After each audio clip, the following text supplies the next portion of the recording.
My name is Helen. I'm 54 years old. For 30 years, I was the woman behind the curtains. The one who packed school lunches, folded mountains of laundry, balanced grocery budgets with coupons, and remembered everyone's birthdays, even when they forgot mine. I was the quiet one at neighborhood barbecues. The wife who smiled politely while her husband told the same joke for the 10th time. The mother who stayed up late with sick kids and got up early to make pancakes like nothing ever happened. People smiled at me and said, "Oh, she's just a housewife." It didn't bother me, at least not on the outside. But something shifted the day the bank called. I was standing in the kitchen, still in my robe, hands wet from washing dishes, when the phone rang. The voice on the other end was polite, but firm. "There's been a discrepancy with the mortgage payments. We need to verify some recent activity." "Discrepancy?" I asked, heart tightening. "What do you mean?" That's when the world tilted. Apparently, our house, the one I thought was long paid off, was under a second mortgage, a hefty one, and payments hadn't been made in months. I felt dizzy. I leaned against the sink for balance. "Could you verify your husband's authorization on these documents?" they asked. My husband, Roger, had always handled the finances. I trusted him. We had a system. I ran the home, he ran the bills. I never once questioned it. I hung up and stared at the tiled floor. My mind raced. When Roger came home that evening, his face looked tired, but not surprised. He didn't deny it. "There were investments that didn't work out," he muttered. "I meant to fix it before you had to know." I blinked. "You mortgaged our house without telling me?" He avoided my eyes.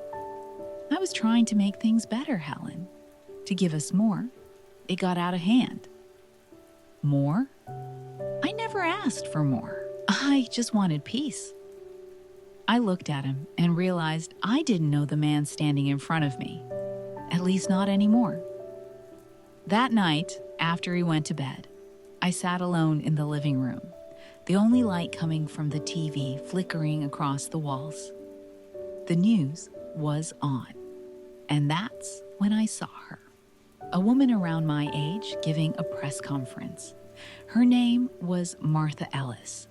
She was a former housewife too, until she exposed one of the largest banking frauds in the state. She stood tall, confident, talking about corruption, about families losing everything because they trusted the wrong people. She ended her speech with a line that went straight through my chest. "People like to underestimate women who stay quiet. But we're not silent. We're watching. And when the time comes, we speak." I sat up straight. My fingers clenched. Something inside me snapped into place. I wasn't going to sit back and let this happen to me. Not anymore. The next morning, I woke before the sun. There was something different in the air. A heaviness, yes, but also something sharper, like resolve. I brewed coffee without making a sound and watched it drip, one drop at a time. It reminded me of how life had been. Slow, repetitive, but building towards something unseen. Our neighborhood was the kind where the lawns stayed trimmed and the gossip traveled faster than the mail. The type where women waved from their porches with iced tea in hand, and everyone pretended nothing ever went wrong behind closed doors. But I knew better now. After Roger left for work, suit and tie still pressed, like nothing had happened. I walked straight to the old file cabinet in the hallway closet. It was where we kept every warranty, bill, insurance document. He never thought I'd touch it.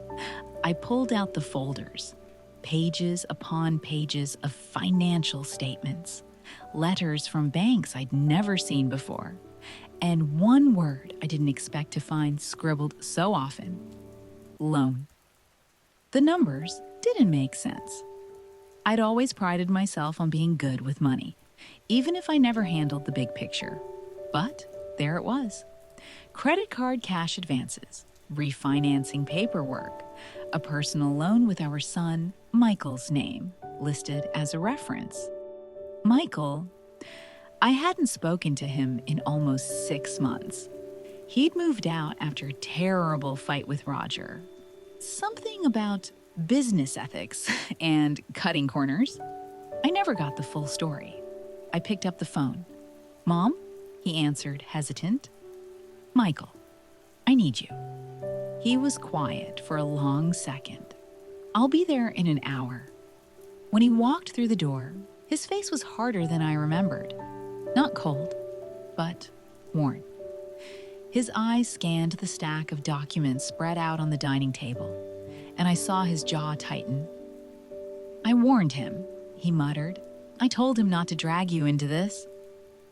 "What exactly is this, Michael?" I asked. He looked me straight in the eye. "Dad's been lying to you for years." I swallowed hard. He borrowed to cover losses from bad investments, said it was temporary, but it kept snowballing. There was a shady business deal about 3 years ago. Some luxury condo flips with borrowed money. When it tanked, he tried to fix it with more loans. I sank into a chair. "Why didn't you tell me?" "Because you always believed in him. And he used that, Mom." The truth hit like a slap. I had built a life on faith and loyalty, on the belief that taking care of a home was sacred, even if nobody applauded. I looked around at the walls I'd painted with my own hands, the floors I scrubbed, the meals I cooked, the love I poured into every corner. And now, it was all one signature away from being taken. "I won't lose this house," I said. Michael hesitated. "Mom, are you sure you want to fight this?" I stood. My voice didn't shake. "I've spent my whole life serving this family. That wasn't weakness, it was love. But now it's time for something else." He gave me a slow, respectful nod. "I'll help you." And so we began. We started by visiting the bank. Michael came with me, briefcase in hand. He worked in finance now. Ironic, given the mess his father made. But he had a sharp mind and a quiet strength. The woman at the desk glanced at me, then spoke only to him. I leaned forward. "I'm the one asking about the mortgage, not him." Her eyes widened slightly, then she nodded. "We asked for every document Roger had signed. I requested copies of everything with my name." Michael explained legal terms in whispers beside me. Turns out, some of the papers were forged. My signature, copied from an old car title document, was used to authorize a loan I'd never seen. I felt heat rise in my chest. He lied to them. He lied to me, to everyone. That night, I confronted Roger. He sat on the recliner, half watching TV, as if nothing in the world was wrong. "I went to the bank," I said, his face drained of color. "Why would you?" "You used my name, my signature." He stood, panicked. "Helen, I had no choice." "You had every choice, and you chose to gamble our lives." He reached for me. "I did it for us." "No," I whispered. "You did it for your pride." He didn't speak. He couldn't. I turned and walked away. I started spending my days at the library downtown. They had free legal clinics. I met women, strong, fierce women who had survived things I couldn't imagine. One of them, Gloria, was a retired lawyer who now volunteered helping women understand their financial rights. She looked me over, smiled kindly. "You're not just a housewife, sweetheart. You're the CFO of your life. Time to start acting like it." She helped me file a fraud report. We opened a case. The days blurred into long hours of documents, calls, and quiet prayers. But I felt something growing inside me. Strength, purpose, the kind I hadn't felt in decades. One night, as I sorted through another box of papers, I found a letter I had written to myself when I first became a mother. I had forgotten about it. It said, "If I ever feel lost, remember this. I was made for more than survival. I was made to lead, to love, to fight. And I was never, ever alone." I pressed it to my chest, and I wept. The court date was set. It wasn't a trial yet, but a hearing to determine the legitimacy of the loans in my name. It would be the first step in possibly reversing the foreclosure notice looming over our home. I didn't sleep the night before. I watched the ceiling, listening to Roger's soft snoring in the other room. He still slept in our bed, but it felt like a stranger lived there. We barely spoke. I had moved most of my things into the guest room, not out of hatred, but to make space for clarity. At dawn, I got dressed in my best navy blue suit. Simple, strong. I looked in the mirror and barely recognized myself. Michael drove me downtown. His hand rested gently on my shoulder before we walked in. "You've got this, Mom." Inside the courtroom, I saw Roger. He looked smaller than usual. His hair uncombed, his tie loose. He didn't meet my eyes. His lawyer, a man with a polished look and rehearsed charm, greeted the judge like an old friend. My lawyer, Gloria, God bless that woman, stood beside me like a lioness. She laid out the facts, forged signatures, hidden loans, manipulated paperwork. She showed how Roger had transferred funds between accounts, disguising the source of payments until everything collapsed. The judge listened, quiet and unmoved. Roger's lawyer argued it was a misunderstanding, that we were a married couple, and such things happen all the time. Gloria raised one eyebrow. "Your Honor, being married does not give a man the right to erase a woman's autonomy." The judge's gaze lingered on me.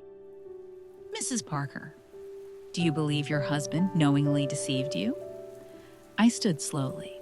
My hands trembled, but my voice didn't. "Yes, Your Honor. He used my trust like a credit card." There was a beat of silence. Then the judge nodded. "We'll review the evidence. In the meantime, foreclosure proceedings will be paused pending further investigation." I exhaled sharply. It wasn't over, but it was a start. Outside the courthouse, Michael hugged me tight. "You were incredible," he said. I nodded, but my chest ached. Roger approached quietly. "Helen, can we talk?" I looked at him. "Why now?" His eyes were glossy. "Because I've lost everything, and I know it's my fault." He looked like a broken man, but I had to ask myself, did he regret what he'd done? Or did he regret being caught? Still, I listened. "I thought if I made more money, I could fix everything. I wanted you to be proud of me." "I was proud," I whispered, "when you told the truth, when you were kind. You didn't have to be rich for me to love you." He nodded slowly.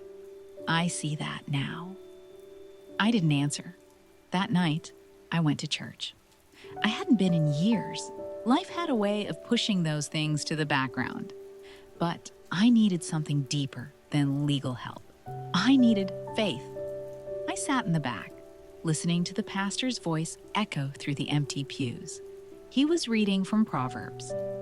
"She is clothed with strength and dignity, and she laughs without fear of the future." I closed my eyes. That verse had followed me since girlhood, and now it felt like a calling. I whispered a prayer. "God, I don't know what comes next, but I'm ready to stop being silent In the weeks that followed, things changed fast. Roger resigned from his job. Rumors swirled in the community. Some neighbors crossed the street to avoid me. Others, mostly women, stopped by with cookies and quiet nods of support. I started teaching a class at the library, money for women who were left out. The room filled up in days. Most were older women like me, tired of being told what they weren't allowed to know. We laughed, we cried, we learned, and I began to heal. One evening, Michael brought over a surprise. Remember that woman on the news, Martha Ellis? He handed me an invitation. She's hosting a seminar next month. She asked if you'd be a guest speaker. I stared at the card. They want me. He smiled. You're not just a housewife anymore, Mom. You're a warrior. I laughed through tears, but deep down, I knew something had shifted forever. I was finally becoming the woman I was always meant to be. Word traveled fast.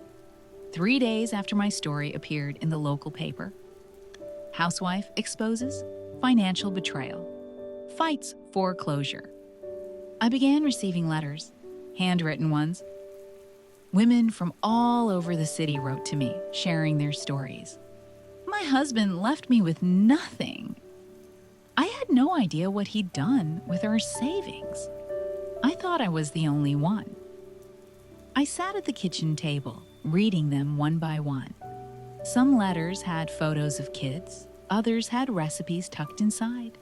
I kept them all in a shoebox marked Warriors. But with the attention came pressure. A national news show requested an interview. They wanted to film inside my home, show the living room where I found the forged documents, the closet where Roger kept the files. Michael was cautious. Are you sure you want to do this, Mom? Once it's public, you can't take it back. I looked around. The walls that once witnessed silence and obedience were now filled with truth. It wasn't shame I felt. It was purpose. I'm ready, I said. The interview aired on a Sunday night. The next morning, my phone rang nonstop. Churches invited me to speak. A local bank asked if I'd be part of their new financial literacy board. But with the good came the bitter. Roger's lawyer filed a motion to dismiss the fraud claim. They argued the signature was an honest mistake and that my public appearances were motivated by personal fame. It made my stomach turn. Then something I didn't expect. My oldest daughter, Jessica, showed up at my door. We hadn't spoken in over a year. She had moved away after marrying a man I wasn't fond of. Too controlling, too cold. She stood on the porch, arms crossed. I saw you on TV. Jess, I whispered. Come in. She looked around the house. Her eyes landed on the same couch where she used to do homework, and I saw something soften in her. I didn't know it got this bad, she said. I didn't either, I admitted, but I'm trying to fix it. She hesitated, then sat down. You remember when I was 16 and said, I didn't want to be like you? I smiled faintly. I remember. I thought being just a mom meant giving up, that you had no power. But now I see you're stronger than anyone I know. Her eyes glistened, and I think I married a man just like Dad. That cut deep, but I nodded. Then it's not too late to change the story. Jessica moved back home 2 weeks later, said she needed space to think. I let her stay in the guest room, my old sanctuary. One night, as we folded laundry together, something I used to beg her to help with, we shared more than socks. I was angry at you for so long, she whispered. I know, I said, but anger's just pain wearing armor. She leaned her head on my shoulder. I'm tired of armor. Outside, a storm brewed. thunder rolled like drums of war, and I knew we were getting closer to something big. Then came the letter. It was from the court. The bank had found more evidence. One of the loan officers admitted, anonymously, that they had overlooked inconsistencies in the paperwork. A formal investigation into both Roger and the bank would begin. But the process could take months, and the foreclosure clock was ticking. Gloria warned me, they'll try to settle. Quietly, make it disappear. Sure enough, a week later, Roger showed up again, this time with a check. It's from a private buyer, he said. If you sign the house over, we can pay off the debt, start fresh. I stared at the check. It was more money than I had seen in years. And yet, if I take this, what happens to the women watching me? To my daughter sleeping upstairs? He shrugged. You can't save everyone, Helen. I stepped back. Number. But I can save myself. And maybe that's enough. I closed the door. Jessica stood behind me. You could have taken the easy way out. I shook my head. The easy way was the problem. And I realized something then. The world may have called me just a housewife. But in this fight, I had become something far more dangerous. A woman who finally knew her worth. 3 weeks before the final court decision, something happened that shook everything. I was in the garden. The same patch of dirt I used to complain about, now my refuge. My hands were deep in the soil when I heard Jessica scream from inside the house. Mom, you need to see this. I rushed in. Her face was pale. She held her phone out to me, trembling. It was a news article. Local man, implicated in fraud ring, tied to bank loan scandal. Beneath the headline was a photo. Roger. My heart froze. The article detailed how a small group of financial advisors had collaborated with corrupt officials in a luxury real estate scam, using fake second mortgages to inflate property values, pull equity, and funnel money into false companies. Roger wasn't just part of it. He was named as one of the orchestrators. My knees gave out. Jessica caught me just in time. I didn't know, I whispered. I didn't know he went that far. She sat with me on the couch. We read every word together. The investigation stretched years back. My house was just one of dozens. Dozens of wives who'd been lied to. And then the phone rang. It was Gloria. You need to get to the courthouse, now. We arrived to a scene I'll never forget. Roger, in handcuffs, being led out of the building. Paparazzi swarmed, cameras flashed, reporters yelled questions. Did you defraud your wife, Mr. Parker? Were you the mastermind behind the scheme? He didn't look at them, but he looked at me. His eyes, those same eyes I once trusted with everything, were pleading. I stepped forward, but not to him, to the cameras. My name's Helen Parker, and today, I stand not just for myself, but for every woman who was told to stay quiet. A hush fell over the crowd. I loved that man. I trusted him.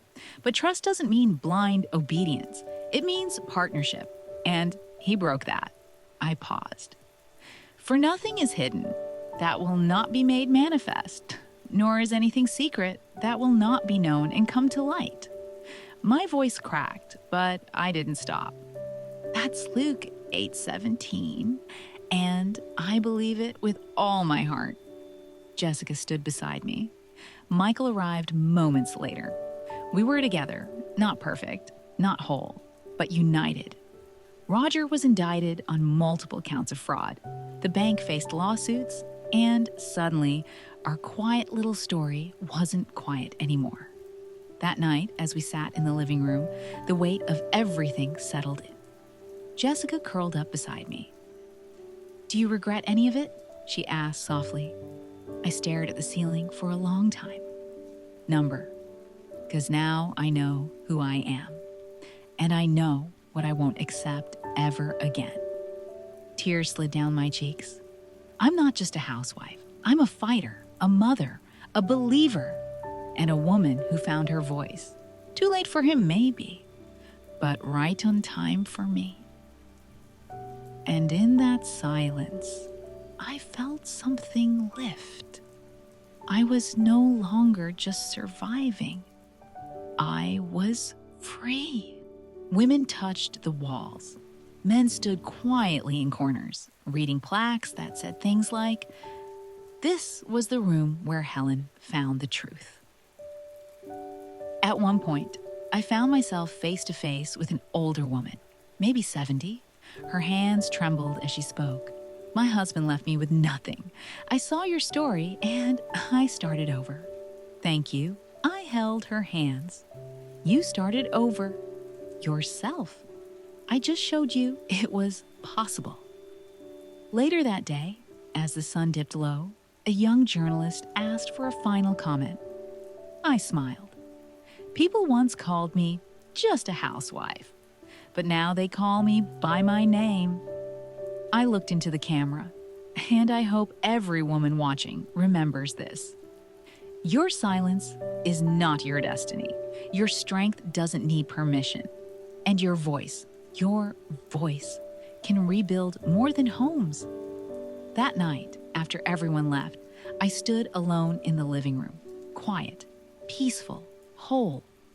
I turned off the lights one by one, and as I reached the door, I whispered, "I made it." 1 year later, the house stands just as strong, but now it breathes differently. Every month, the public comes through. They don't just tour, they connect. We hold story circles in the living room. Women light candles in the hallway, each one representing a vow. I will never hide again. Jessica now runs the Second Start program full-time. She's engaged to a man who treats her gently, listens more than he talks, and always brings flowers. Michael opened a consulting firm that helps families untangle the financial messes no one talks about. He calls it truth and balance. And me? I still bake bread on Sundays, still grow tomatoes in the back garden, still answer every letter that comes in the mail. But now, I also teach at churches, lead retreats for women starting over, and mentor young wives who whisper, "I don't know who I am anymore." I smile and tell them, "You're not lost. You're just hidden, and we're going to find you." Sometimes I get questions like, "Do you miss him?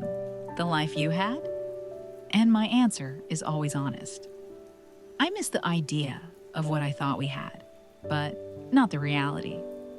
Forgiveness is part of the journey, but so is freedom. Roger was sentenced to 6 years. We've spoken twice. Both times, it was civil, respectful, but we're no longer tied by pain. I've learned something powerful. You can grieve what was without losing who you are.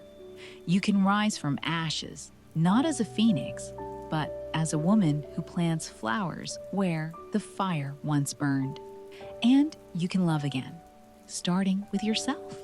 So, if you're listening, sitting alone in your kitchen, wondering if it's too late to change, it's not. You are not just a title. You are not just a wife, or a mother, or a caretaker.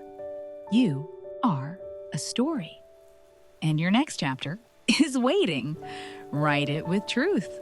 Write it with courage. Write it with faith.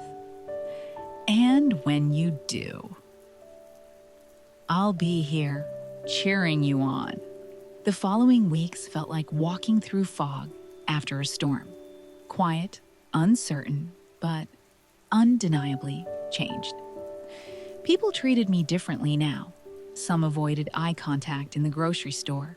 Others came up, touched my arm gently, and said things like, "You're so brave," or "Thank you for speaking up." The church invited me to give a talk at the women's ministry. The room was packed, mostly women my age, some older. One by one, they nodded. Some wept quietly as I spoke. I didn't want to become the face of anything, I said. I just wanted my life back. And then I paused. But now I realize, maybe it was never about going back. Maybe it was always about finally going forward. Applause filled the room. But not everything was so healing. I received a letter in the mail, handwritten, no return address. Inside, just a single sentence. You destroyed your own husband. Hope the fame was worth it. My hands trembled as I read it. My chest tightened. For a moment, shame tried to creep back in. But then I looked at the box of letters on my desk. Letters from women I had helped, and I remembered. Truth doesn't destroy. It reveals. And what's rotten can't stay hidden forever. Michael called that night. They're offering Dad a deal. Less prison time if he gives names? I nodded slowly. Let him choose his own redemption. Michael hesitated. Do you think he's sorry? I swallowed hard. He's sorry he lost control. But I don't know if he's sorry for what he did. And that's not mine to fix. Jessica was adjusting too. She had enrolled in online classes, started working part-time at a nonprofit that helped women restart their lives after financial abuse. Every time she came home with a story, I saw more of myself in her and more of who she was becoming. One evening, we sat on the porch, wrapped in sweaters, sipping tea. She looked out at the street and said, Do you ever wonder what would have happened if the news hadn't come on that night? I smiled. Sometimes, but not anymore. That moment, it wasn't random. It was a spark, and once it lit something in me, I couldn't go back to being invisible. Jessica reached over and squeezed my hand. I'm proud to be your daughter. I blinked away tears, and I'm proud you found the strength to begin again. It's never too late. Later that night, I walked alone through the house. It still smelled of fresh bread from the oven, the air thick with lavender from the oil diffuser. The walls were the same, but I was not. I paused in front of the mirror. For the first time in years, I saw a woman I respected, not because she was perfect, but because she had stood in the fire and didn't burn. She rose. Winter came early that year. The cold arrived not just in the air, but in the decisions I had to make. With the foreclosure suspended and the case still under review, I had two choices: wait for the system to decide my fate, or take my future into my own hands. So I did something bold. I applied for a small business loan. It was terrifying. But with Michael's help and Gloria's guidance, I built a case, gathered my documents, and walked into that bank, not as someone pleading for mercy, but as a woman with a plan. I launched a home business called Rise and Restore. Workshops, budget planning, faith-based financial recovery. It started in my living room with 5 women and a whiteboard. Within a month, I had 20. They came with tears, receipts, and hopes.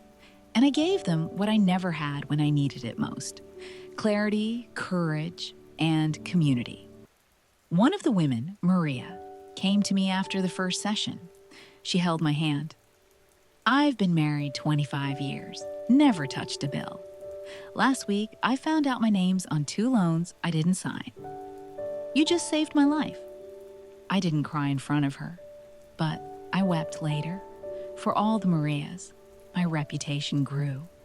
Not because I was special, but because I was real. I was invited to speak at a regional conference on women and wealth. It was surreal. I stood behind a podium, looking out at a sea of faces, most older than me, all waiting for something meaningful. I took a breath. I used to believe silence was love. That if I kept peace in my home, even if it cost my voice, I was doing the right thing. I paused. But real peace doesn't come from silence. It comes from truth. And truth doesn't scream. It stands. The room erupted in applause, but life still had tests for me. A call came one night, Roger's sister. He had collapsed in prison. Heart issues, not life-threatening, but serious. And he had asked to see me. Jessica was furious. "You don't owe him anything, Mom." "I know," I said, "but I need closure." I went. The prison was gray, soulless. He looked older, smaller. We sat across from each other, a glass wall between us. He lifted the phone. "I never thought it would end like this," he said. "Neither did I." He looked down. "You were the best part of my life, and I treated you like furniture." I didn't flinch. "You treated me like a safety net, one you assumed would never tear." He nodded. "I'm sorry, not for being caught, but for not being a man who deserved you." That I believed. "I forgive you," I said, "but I don't forget, and I won't go back." He nodded again, and for the first time, he looked at peace. When I left, I felt lighter, not because he was suffering, but because I was no longer tied to his weight. I returned home to a letter in the mailbox. The court had ruled in my favor. All forged loans dismissed. House fully returned to my name. I sat on the porch, looked up at the sky, and whispered, "Thank you, Lord, you carried me." And in that moment, I knew I had truly, fully, finally risen. Spring arrived with a warmth I hadn't felt in years. The court victory brought peace, yes, but it also brought attention, too much of it. Requests poured in, interviews, speaking engagements, podcast appearances. A publisher even reached out, wanted me to write a memoir. Jessica was thrilled. Michael said it was a golden opportunity. But something didn't sit right. I stood in my garden one morning, hands in the dirt, and realized I didn't want to be famous. I wanted to be useful. And that meant staying close to the women who still lived in silence. So I made a choice. I turned down the book deal. Instead, I partnered with a small nonprofit to launch a new program. Second Start. It offered housing, legal support, and financial education to women over 45 rebuilding their lives after economic betrayal. We found a building near downtown, abandoned, neglected, and began renovations. Jessica took charge of design. Michael helped with logistics. I focused on the heart. We held the first meeting in a room with cracked windows and borrowed chairs, but it was beautiful.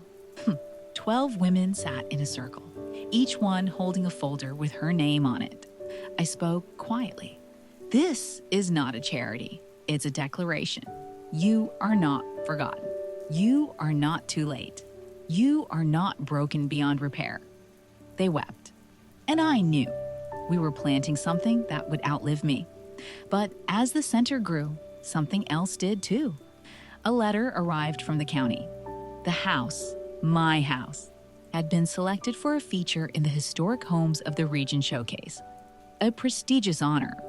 They wanted to preserve it as a symbol of strength and legacy. But there was a catch. If I accepted, I'd need to allow public access one weekend a month. My privacy would be gone. My safe space, open. I was torn. Jessica encouraged me. "Mom, it's powerful. Your story in those walls, it could inspire thousands." But I hesitated until I received one more letter. This time from Maria. She had left her husband, found a job, enrolled in night classes. Her letter ended with this: "Because you let the world into your story, I found a way back into mine." That night, I sat on my porch, Bible in hand. My eyes landed on Isaiah 61:3. to give them a crown of beauty for ashes, the oil of joy for mourning, the garment of praise for the spirit of despair. And I whispered, "Let it be done." I signed the papers. The house would become a place of testimony, not a museum, but a monument to women who chose truth over fear. The first public tour of my house was scheduled for Saturday morning. By Thursday, the street was already buzzing. Press, volunteers, curious onlookers. Banners went up. Someone from the city dropped off plaques. I watched from the window, heart racing. Friday night, I couldn't sleep. I walked the halls barefoot, fingers grazing the walls. Every room held a memory. Here, I had cried over bills. There, I had prayed when Roger didn't come home. By the kitchen sink, I once whispered, "God, please don't let it fall apart." And now, it had fallen apart. And I was still standing. Saturday came with blue skies and birdsong. A crowd formed before we even opened the door. I stood on the front steps wearing a simple white blouse and jeans. Nothing fancy, just myself. Jessica gave me a nod. Michael smiled from the edge of the crowd. Gloria, elegant as ever, stood at the back, hands clasped, eyes full of pride. I stepped forward. "My name is Helen Parker. For years, this was just my house. Then it became my battlefield. And today, it becomes something else." I took a breath. "It becomes yours." Applause rang out. I opened the door. They came in waves.